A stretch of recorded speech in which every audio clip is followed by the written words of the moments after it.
राम नारायण जायसवाल, दिव्य जागरण news आप देख रहे हैं। हम इस समय आज बैठे हैं पूर्व चेयरमैन कमरुद्दीन के आवास पर, जहां पर उजमा राशिद पहले भी चेयरमैन थे, इस बार भी ऐतिहासिक जीत की है।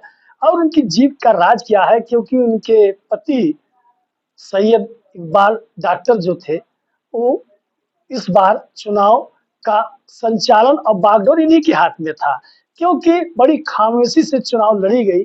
क्यों भाजपा में दमखम से डिप्टी सीएम तक आए और चुनाव जीतने में कामयाब नहीं थे। क्या राज था कि इस बार भी सपा को लोगों ने लाइक किया? क्या महंगाई सरकार की है, या इनके कामकाज जो अच्छे थे? और जो कमरुद्दीन साहब, अब सबसे उनका मिला-जुला मामला रहता था, चाहे वो सपा की हो, चाहे भाजपा की हो, चाहे बसपा की हो। कभी किसी ने उनसे नाराज़गी नहीं व्यक्त की और लोग उनको प्यार देते रहे। वही प्यार का नतीजा है कि इस बार भी ऐतिहासिक उजमा राशिद की जीत हुई है। सीधे हम डॉक्टर साहब से बात करते हैं कि उनका इस पे क्या कहना है। थोड़ा परिचय देते बताएं। नमस्कार, थैंक यू। मैं डॉक्टर राशिद इकबाल। मैं जो मेरा प्रोफेशन है, मैं डॉक्टर हूँ और एक हमारा इंडियन मेडिसिन बोर्ड होता है, मैं उसका उत्तर प्रदेश सरकार में सदस्य के पद पर भी हूँ। ये इलेक्शन जो था, कहीं न कहीं जो हमारे पूर्व चेयरमैन कमरुद्दीन साहब थे, उनके निधन के बाद हुआ। इस चुनाव से पहले एक लंबी बीमारी के बाद वो हम सबसे विदा हो गए। हम लोग बहुत ही गमगीन थे, परेशानी के दौर से गुजर रहे थे।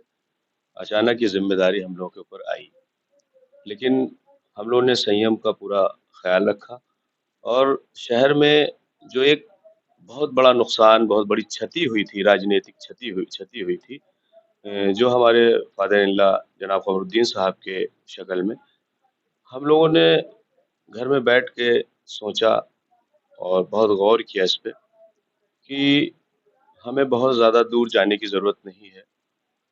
अगर हमें समझना है, सीखना है और आगे इस शहर की जो भी सियासत है उसमें कहीं पर भी हम लोगों का अगर मुकाम है, जो जगह खाली है, तो क्यों ना हम उन्हीं के पद चिन्हों पे चलने की कोशिश करें। उनका जो राजनीतिक करियर रहा है, बहुत ही साफ-सुथरा रहा है और ज़मीनी नेता थे वो और हर तबके को बहुत ही अच्छे से समझना, गरीब-अमीर, ज़ात-धर्म, हर चीज़ से ऊपर उठ के वो उन्होंने अपनी सियासत को किया है। वो एक कहीं न कहीं एक खिदमत खल्क जिसको बोलेंगे, सोशल वर्क, उस तरह वो पॉलिटिक्स करते थे, राजनीति में थे। तो हमें बहुत ज़्यादा दूर सीखने की ज़रूरत नहीं थी। इस बार जैसे चुनाव भाजपा ने बड़े दमखम से रैलियां बड़ी-बड़ी निकाली, डिप्टी सीएम तक आए। अब आपके चुनाव बड़ी शांतिपूर्ण, एक भी रैली नहीं निकली, कम पैसे में चुनाव, जनता का प्यार कैसे आपने भाप करके ले लिया? देखिए, जनता का प्यार भाँपने की आवश्यकता नहीं थी।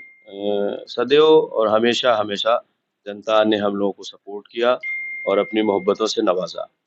और चेयरमैन साहब के दुनिया में जाने के बाद जो जनता मायूस थी, जो जनता के सामने एक सवाल था कि दूसरा कमरुद्दीन कौन होगा?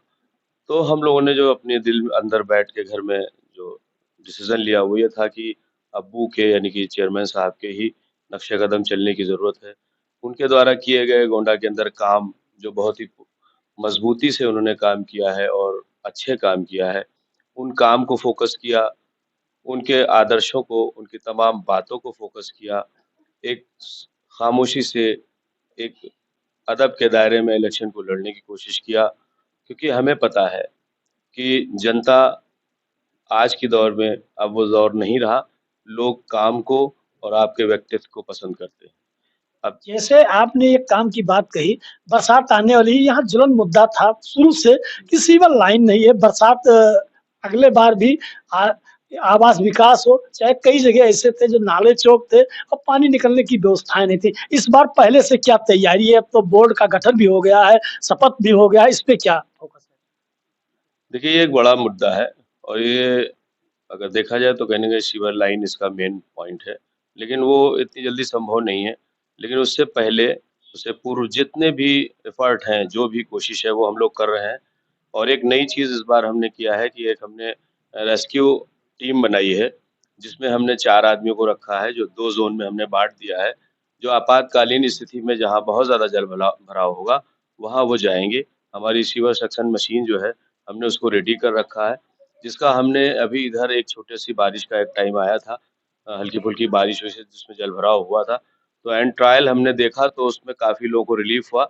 उसमें मशीन में हम लोग पानी को भर लेते हैं और ले जाकर दूर डाल आते हैं, और बाकी जो अपनी तरफ से ड्रेनेज में चला जाता है। तो काफ़ी राहत महसूस किया। इसी पैटर्न पे आगे भी काम करने का इरादा है, और कोशिश भी जारी है कि हम किस तरीके से यहाँ पे सीवर लाइन का डेवलपमेंट करें, जो हमारी प्राथमिकताओं में से है। और ये हमारे चुनाव प्रचार में, पूरे प्रचार में हमने इस चीज़ को फ़ोकस भी किया है। हम अपने तरफ से कोई कमी नहीं छोड़ेंगे।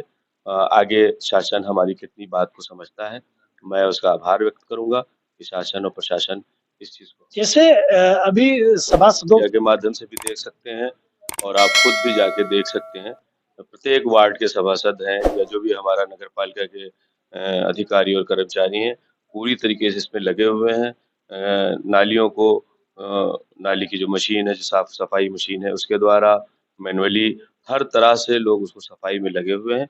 और मुझे जहाँ तक पूरी उम्मीद है कि इस बार, मैं ये कहना तो अच्छा नहीं होगा कि जलभराव नहीं होगा, लेकिन ये इस बात के लिए मैं पूरी तरीके से मुतमईन हूँ कि वो कंडीशन नहीं होगी जो हमेशा होती है, काफ़ी आपको फ़र्क महसूस होगा। बाकी हमारे बात को बेबाकी से इन्होंने जवाब दिया। यहाँ